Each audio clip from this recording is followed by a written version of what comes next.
بسم اللہ الرحمن الرحیم۔ آپ صلی اللہ علیہ وسلم کی زندگی کے اہم واقعات کہ آپ صلی اللہ علیہ وسلم جو دنیا میں تشریف لائے، کیسے انہوں نے زندگی گزاری، نبوت سے قبل اور نبوت کے بعد اور وفات تک آپ صلی اللہ علیہ وسلم کی جو زندگی تھی وہ کیسی تھی۔ تو آپ صلی اللہ علیہ وسلم کی جو زندگی کے اہم واقعات و حالات ہیں وہ آپ کے سامنے رکھنا چاہوں گا۔ آپ صلی اللہ علیہ وسلم کا نام اسم گرامی محمد اور احمد ہے۔ آپ صلی اللہ علیہ وسلم کی پیدائش 12 ربیع الاول یکم عام الفیل بروز پیر بمطابق 22 اپریل 571 عیسوی ہیں۔ آپ صلی اللہ علیہ وسلم کی پیدائش سے 50 یا 55 دن پہلے اصحاب الفیل کا حادثہ پیش آیا اور کعبۃ اللہ کی عظمت لوگوں پر واضح ہوئی۔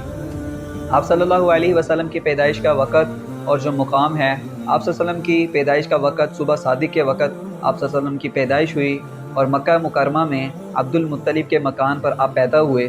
آپ صلی اللہ علیہ وسلم کا خاندان اور جو قبیلہ ہے، آپ صلی اللہ علیہ وسلم خاندان قریش کے ایک شاخ۔ آپ صلی اللہ علیہ وسلم کے والد کا نام عبداللہ بن عبد المطلب ہے اور آپ صلی اللہ علیہ وسلم کی والدہ کا نام آمنہ رضی اللہ تعالیٰ عنہا ہے۔ آپ صلی اللہ علیہ وسلم کو دودھ پلانے والی خواتین میں اماں آمنہ، سیبیہ، حلیمہ سعدیہ رضی اللہ تعالیٰ عنہ ہیں۔ آپ صلی اللہ علیہ وسلم کی والد کی وفات آپ کی پیدائش سے 2 ماہ قبل ہوئی۔ آپ صلی اللہ علیہ وسلم کی والدہ آمنہ کی وفات مدینہ میں ہوئی جب آپ کی عمر 6 سال تھی۔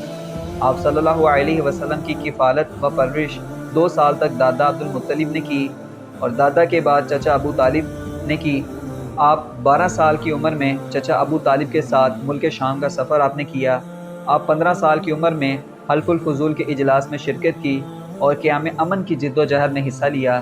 آپ صلی اللہ علیہ وسلم نے 25 سال کی عمر تک بنی سعد کی بکریاں چرائیں اور مکہ والوں کی بکریاں چرائیں۔ آپ صلی اللہ علیہ وسلم نے 25 سال کی عمر میں حضرت خدیجہ رضی اللہ تعالیٰ عنہ کا مال تجارت لے کر ان کے غلام میسرہ کے ساتھ شام کا سفر کیا۔ آپ صلی اللہ علیہ وسلم کا جو پہلا نکاح ہوا حضرت خدیجہ رضی اللہ تعالیٰ عنہ سے ہوا اور وہ 40 سال کی عمر میں بیوہ تھیں اور آپ صلی اللہ علیہ وسلم کی عمر جو تھی اس وقت 25 سال تھی۔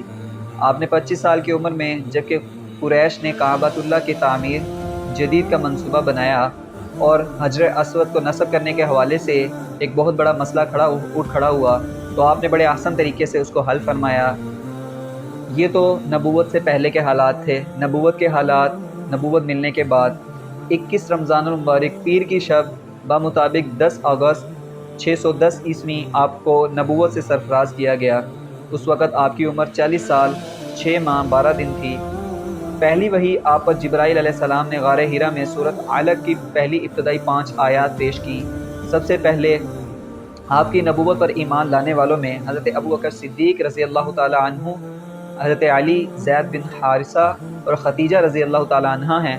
3 سال میں آپ صلی اللہ علیہ وسلم کی اور آپ کے ساتھیوں کی کوشش اور خاموش تبلیغ سے تقریباً 40 افراد اسلام لائے۔ قریبی رشتہ داروں کو ڈرانے کا حکم جب آپ صلی اللہ علیہ وسلم کو دیا گیا تو حکم ملنے کے بعد آپ نے بنی ہاشم اور بنی مطلب کے 25 افراد کو کھانے پر دعوت دی اور کھانے سے فارغ ہونے کے بعد اپنے رسول اللہ ہونے کی اور توحید و آخرت کا تعارف کروایا۔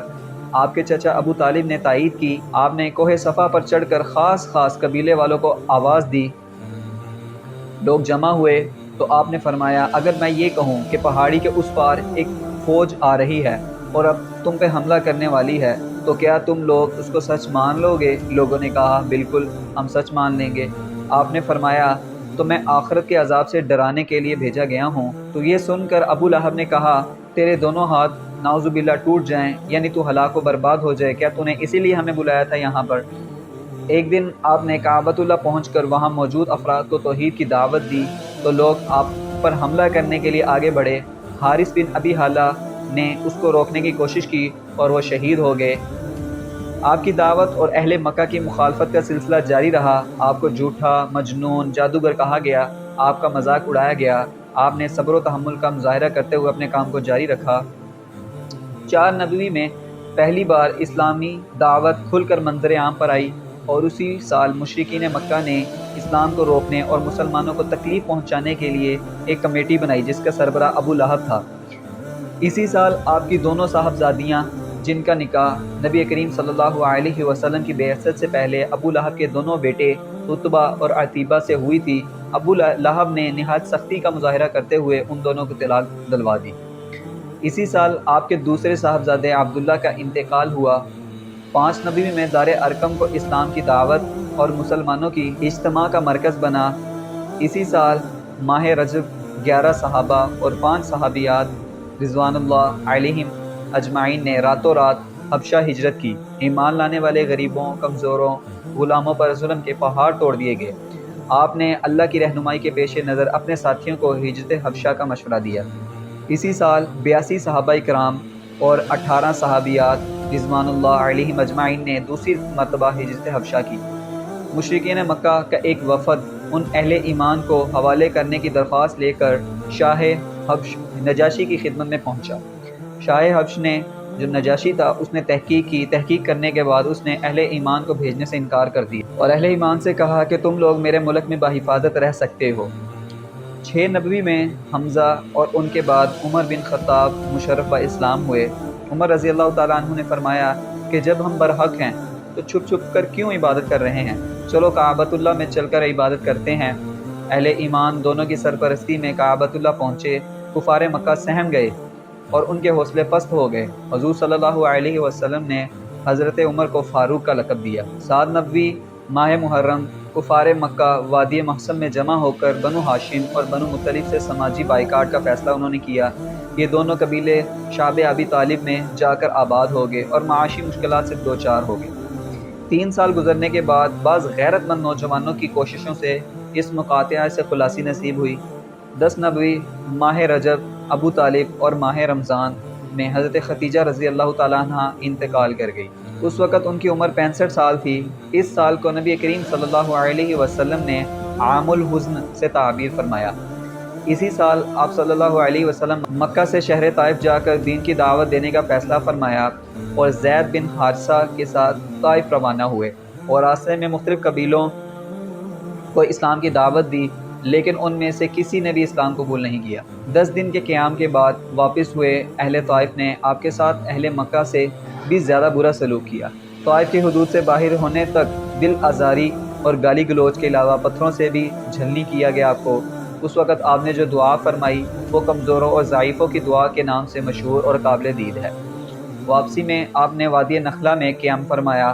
وہاں 7 جن آپ صلی اللہ علیہ وسلم سے انہوں نے ملاقات کی اور اسلام قبول کیا۔ اسی طرح اللہ تعالیٰ نے اپنے نبی کریم صلی اللہ علیہ وسلم کی حوصلہ افزائی فرمائی کہ اگر انسان آپ کی دعوت قبول نہ کریں تو کیا ہوا؟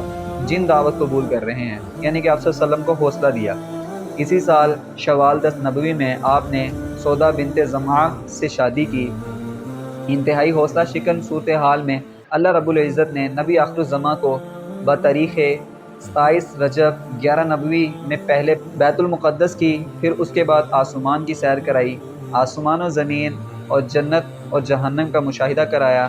اللہ تعالیٰ سے ہم کلامی کی سعادت نصیب ہوئی۔ 5 نمازوں کی فرضیت کا حکم ملا۔ 41 ذی الحجہ 11 نبوی میں یثرب کے 6 نوجوانوں نے آپ سے ملاقات کی اور اسلام قبول کیا۔ اسی سال شوال 11 نبوی میں آپ صلی اللہ علیہ وسلم نے عائشہ رضی اللہ تعالیٰ عنہ سے نکاح فرمایا۔ بیت عقبہ اولیٰ ذی الحجہ 12 نبوی یثرب کے 7 نوجوانوں نے مکہ پہنچ کر آپ کے ہاتھ پر بیعت کی اور اسلام قبول کیا۔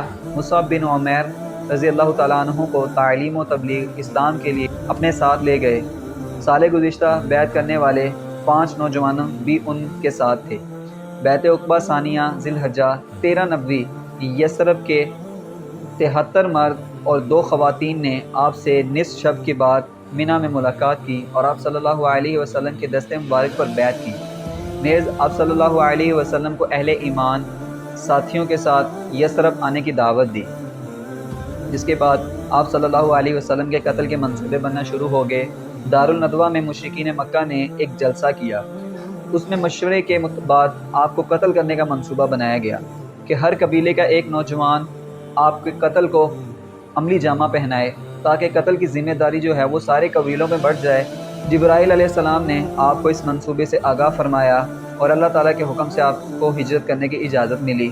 آپ علی رضی اللہ تعالیٰ عنہ کو اپنے بستر پر لٹا کر حضرت ابو بکر صدیق رضی اللہ تعالیٰ عنہ کے گھر پہنچے، وہاں سے پچھلی شب مکہ کے جنوب میں واقع غار ثور کی طرف روانہ ہوئے۔ وہاں 3 دن قیام کے بعد 26 صفر 14 نبوی کی درمیانی شب بحیرہ احمر یثرب کی طرف روانہ ہوئے۔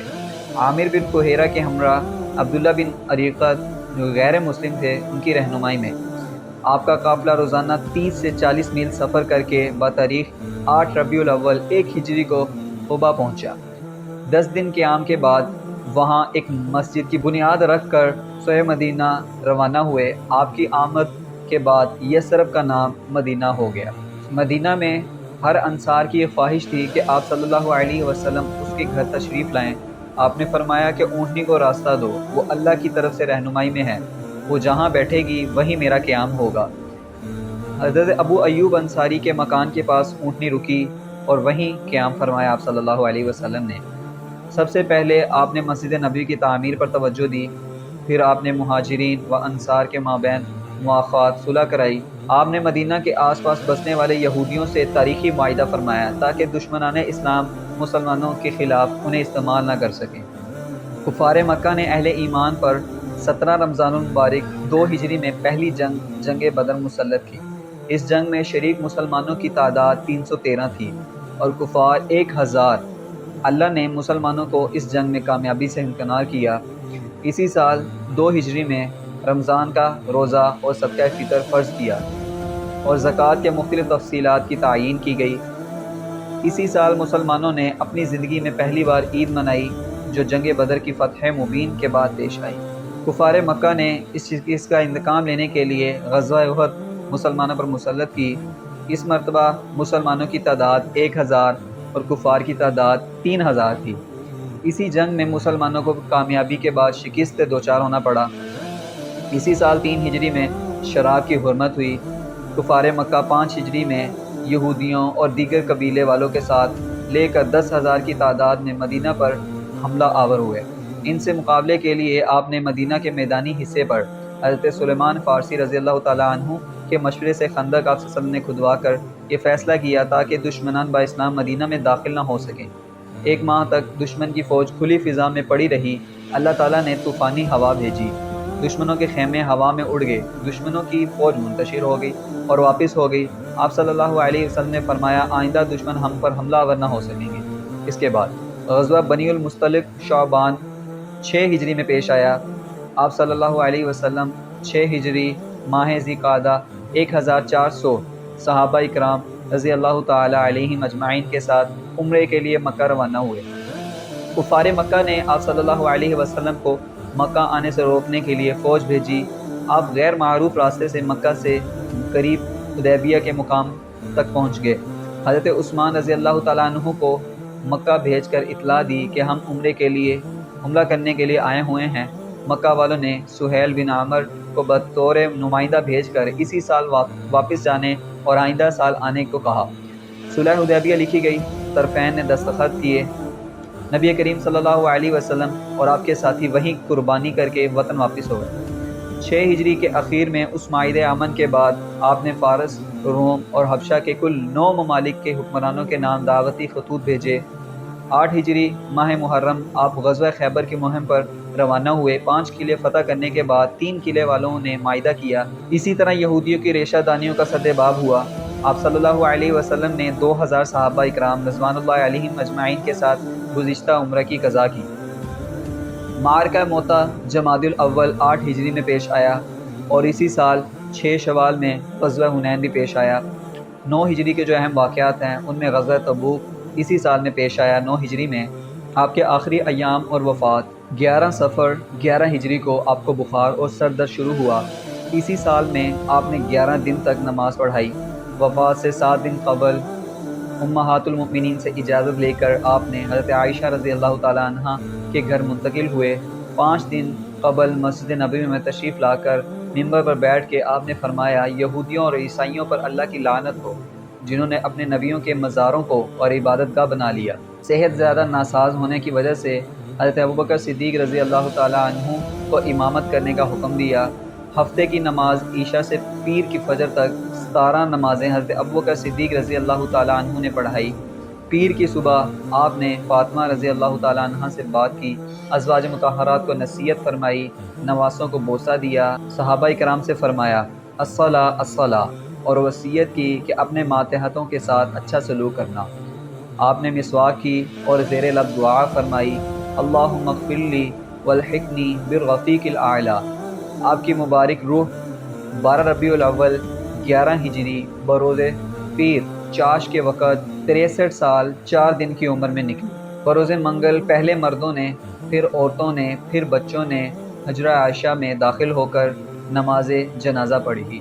چہارشنبہ کی شب آپ صلی اللہ علیہ وسلم کے جسد اطہر کو سپرد خاک کیا گیا۔ تو یہ آپ صلی اللہ علیہ وسلم کی زندگی جو انہوں نے اس دنیا میں گزاری، آپ صلی اللہ علیہ وسلم کی پیدائش اور نبوت کے بعد کی زندگی اور وفات تک کی زندگی کے جو زندگی کے اہم واقعات ان کو پیش آئے وہ آپ کے سامنے رکھے گئے۔